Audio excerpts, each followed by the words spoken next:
নির্বাচন কমিশনার আবুল ফজল মোহাম্মদ সানাউল্লাহ বলেছেন, ত্রয়োদশ জাতীয় সংসদ নির্বাচন অতীতের নির্বাচনগুলোর থেকে আলাদা হবে।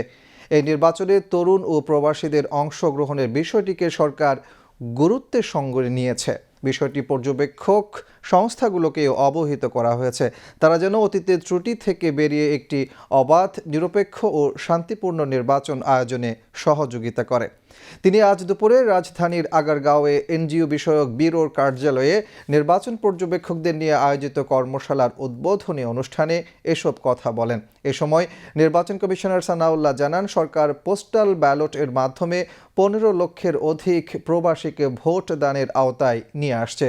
উক্ত কর্মশালায় নিবন্ধনকারী 81টি পর্যবেক্ষক সংস্থার প্রতিনিধিরা অংশগ্রহণ করেন। যদি একটু মেটাফরিক্যালি বলি, অনেকটা হচ্ছে লাইনচ্যুত ট্রেনকে লাইনে ফেরত এনে আবার চালানো শুরু করা, বেয়ার মিনিমাম রিপেয়ার করে কিছু কিছু যন্ত্রাংশ রিপ্লেস করে অন্তত গতি দেওয়া। দুর্ভাগ্যজনক হলেও সত্য যে আমাদের একটা বিরাট ভ্যাকুয়াম হয়ে গিয়েছে। এই ভ্যাকুয়ামটার কারণে আমরা এখনও বলতে পারি 2008-এর আগে পড়ে আছি।